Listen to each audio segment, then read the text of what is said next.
Speaker साहब, ये जो बिल इंट्रोड्यूस यहाँ पे किया गया है मजलिस इत्तेहादुल मुस्लिमीन की जानिब से, हम इसकी तायीद करते हैं। और इसके साथ साथ मिनिस्टर साहब से बस ये गुजारिश करेंगे कि हमको ये बताइए कि यहाँ पे तमाम स्टेट में टोटल कितने ऐसे जजेस की वैकेंसीज अवेलेबल है, पीपीज़ की वैकेंसीज अवेलेबल है और कितने केसेस इस स्टेट में पेंडिंग है। शुक्रिया सर। गौरव सभ्युలు కేటీఆర్ గారు, మహేశ్వర్ రెడ్డి గారు, అదేవిధంగా హరీష్ బాబు గారు, జనాబ్ మాజూద్ హుసేన్ గారు, సాంబశివరావు గారు అందరూ కూడా ఈ బిల్లుకు సంబంధించి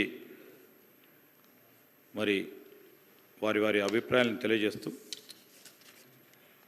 ఈరోజు ఒకటి అధ్యక్ష, బిల్లులో ఉన్న ప్రత్యేకమైన అంశాలను కూడా వారు బలపరుస్తామని చెప్పారు. అమెండ్మెంట్స్కు సంబంధించి ఈరోజు for speedy and expeditious justice గురించి ఈ బిల్లుకు సంబంధించిన సవరణ చేపడతా ఉన్నాం అధ్యక్ష. ఈ బిల్లు సవరణకు సంబంధించి కూడా న్యాయమూర్తుల కమిటీ, జూనియర్ సివిల్ జడ్జికి సంబంధించిన న్యాయస్థానముల, కోర్టులకు సంబంధించిన న్యాయాధీశులు, అనేక మంది ఈ ద్రవ్య అధికార పరిధి యొక్క పరిమితిని పెంచాలి. ప్రధానమైన ఉద్దేశం స్పీడీ అండ్ ఎక్స్పెడిషియస్ జస్టిస్ గురించి అధ్యక్ష.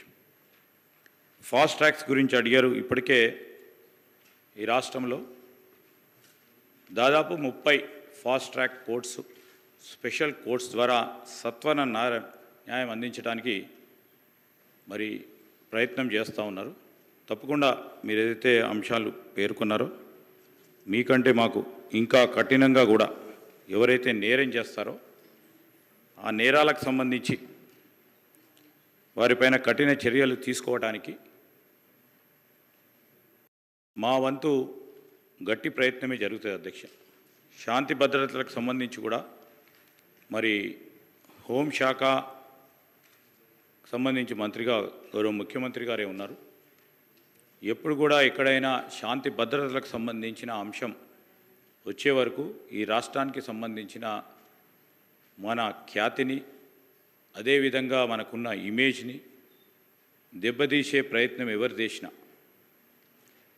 దాంతోపాటు ఎవరికైతే వ్యక్తులకు నష్టం జరిగిందో వారికి సత్వర న్యాయం చేయాలనే సంకల్పనతోనే వారు కూడా పోతా ఉన్నారు. మా ప్రభుత్వం కఠినంగా కూడా శాంతి భద్రతలకు సంబంధించిన విషయానికి వస్తే కఠినంగా కూడా వ్యవహారం చేయడం జరుగుతుంది అధ్యక్ష. ఇప్పటికే 30 కోర్ట్స్, ఫాస్ట్ ట్రాక్ కోర్ట్స్ కానీ స్పెషల్ కోర్ట్స్ కానీ పనిచేస్తూ ఉన్నారు. ఇంకా కూడా అవసరం ఉన్న చోట సత్వర న్యాయం గురించి ఎక్కడ కూడా వెనుకపోకుండా ముందుకు తీసుకెళ్లే ప్రయత్నం చేయడం జరుగుతుంది అధ్యక్ష.